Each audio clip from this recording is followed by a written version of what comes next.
गायत्री का आग्नेयास्त्र। गायत्री उपासकों में स्वामी योगानंद का नाम बड़ी श्रद्धा के साथ लिया जाता है। गायत्री उपासना में उनकी अगाध श्रद्धा थी। माँ की कृपा से उनको अनेकों सिद्धियां भी प्राप्त थीं।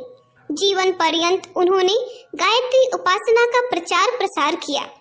अपनी भौतिक एवं आध्यात्मिक सफलताओं का कारण गायत्री उपासना को बताते हैं।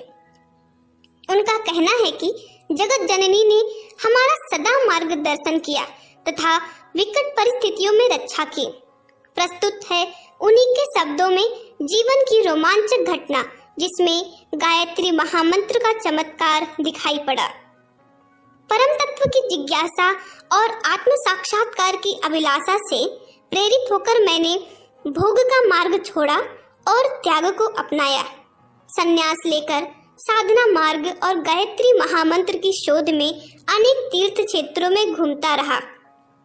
हिमालय प्रदेश को भी मैंने छान मारा और कितने ही महात्माओं की लंगोटी धोई, फिर भी परम शांति नहीं मिली। जिसने जो बताया वह सब किया। अनेक बार की साधनाएं, अभ्यास, जप, प्राणायाम, पाठ आदि करता रहा, किंतु किसी भी तरह से आत्मा के प्रकाश के दर्शन नहीं हुए। यह भ्रमण करते एक यात्री से भेंट हुई, जिसके द्वारा भी अखंड ज्योति पत्रिका एवं गायत्री साहित्य की प्रशंसा सुनी। वह किताबें भी अनायास मिल गई। मैंने सब पढ़ी। पढ़ते पढ़ते ऐसा प्रत्यक्ष अनुभव होता था कि वह पुस्तकें किसी अनुभवी साधक द्वारा लिखी गई हैं। मेरी आत्मा ने पुस्तकों को ही गुरु मान लिया और बताए हुए विधि विधानों के अनुसार गायत्री उपासना आरंभ कर दी। साधना की पहली अनुभूति यह हुई कि मुझे बार बार परेशान करने वाली मेरे मन में छिपी हुई चिर संचित वासनाएं और दुर्भावनाएं दूर हो गई।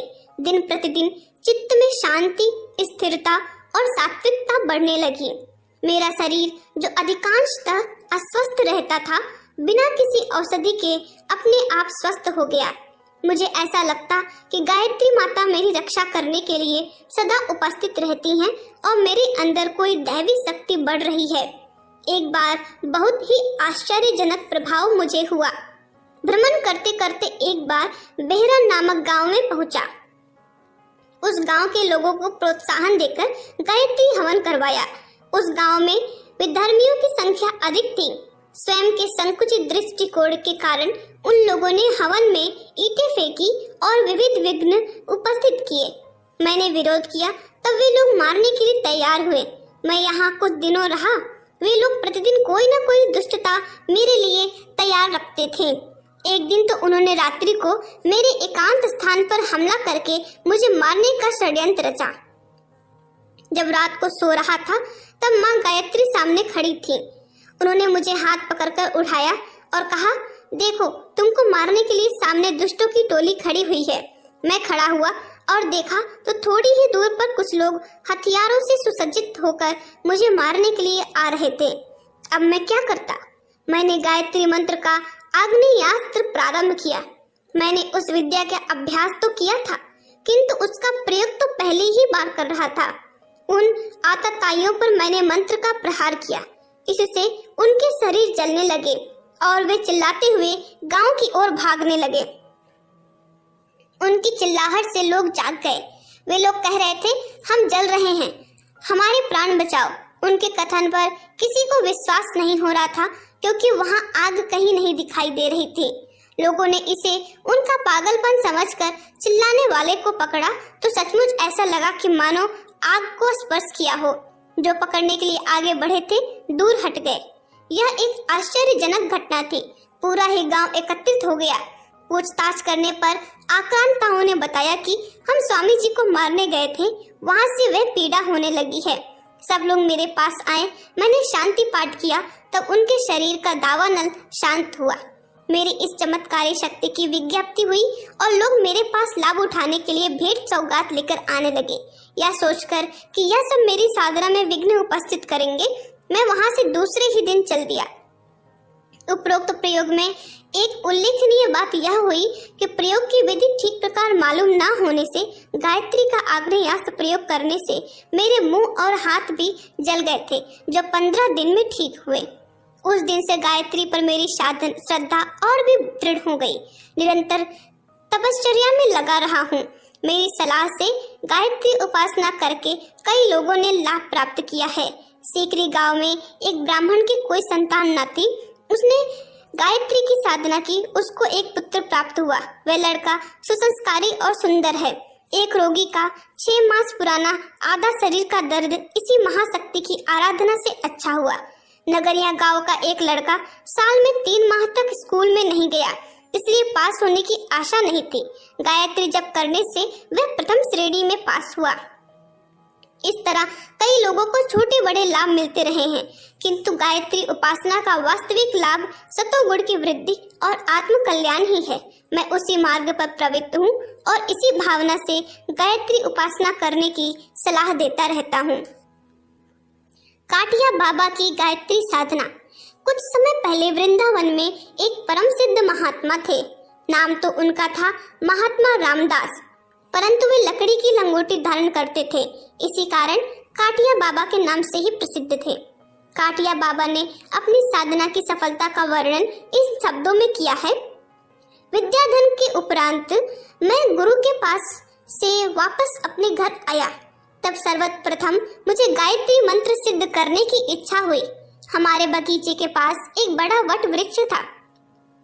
उसी के नीचे शापोद्धार कवच आदि विधि विधान के साथ गायत्री मंत्र का जप अनुष्ठान आरंभ किया। विधि की जानकारी मुझे गुरुगृह में दी जा चुकी थी।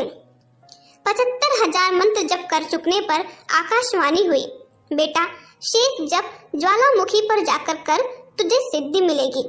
आकाशवाणी से स्वाभाविक ही मुझ में उल्लास उमड़ा। आनंदित भाव से मैं ज्वालामुखी की ओर चला। साथ में मेरा समवय भतीजा था। हमारे यहाँ से ज्वालामुखी 35 से 40 मील दूर है। मार्ग में एक तेजपुंज महात्मा मिले। उनके प्रति मेरे मन में आकर्षण हुआ और मैंने उनसे वैराग्य की दीक्षा ली। दीक्षा लेने से मेरे भतीजे ने मना किया। मैंने उसकी नहीं सुनी। तब वह लौटकर गांव गया और पिताजी को ले आया। मुझे सन्यासी बने देख पिताजी दुखी हुए। वे मुझे पुनः संसारी बनाने का आग्रह करने लगे। डराया भी। जब उनके सभी प्रयास निष्फल हो गए तो वे मेरे गुरुदेव से कहकर मुझे अपने गांव ले गए। वहां वट वृक्ष के नीचे मैंने आसन लगाया व साधना शुरू की। रात्रि में आकाश मंडल को भेद कर गायत्री देवी प्रकट हुई और बोली, वत्स मैं तुझ पर प्रसन्न हूँ, वर मांग। मैंने साष्टांग प्रणाम कर कहा, माँ मैं तो वैराग्य ले चुका हूँ, अब कोई कामना नहीं, बस आप प्रसन्न रहें, यही विनम्र प्रार्थना है। एवं मस्तु कहकर देवी अंतर ध्यान हो गई। गायत्री की सिद्धि प्राप्त कर लेने पर काठिया बाबा को और कुछ पाना बाकी न रहा। वे आप्त काम हो गए। उन्हें दूरदृष्टि प्राप्त हो गई थी। वे कोई भी बात जान लेते थे।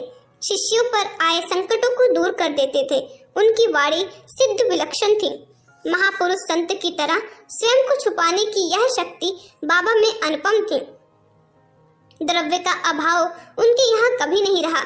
उनकी लकड़ी की लंगोटी को देखकर सब लोग आश्चर्य में डूब जाते थे। सेवक लोग समझते थे कि बाबा जी ने सोने की मोहरें इकट्ठी की हैं, उन्हें छुपाने के लिए यह लकड़ी की लंगोटी बनवाई है। लोभ लालच में पड़कर उनके सेवकों ने उन्हें 3 बार 2-2 तोला जहर दिया, तब भी उन पर विशेष असर इस विष का नहीं हुआ। तब लोगों ने उनकी शक्ति का अनुभव किया। उनका आत्म तेज प्रचंड था। उनके सामने पहुंचने वाले उनसे अभिभूत हो जाते थे। धन्यवाद। ओम शांति। क्रमशः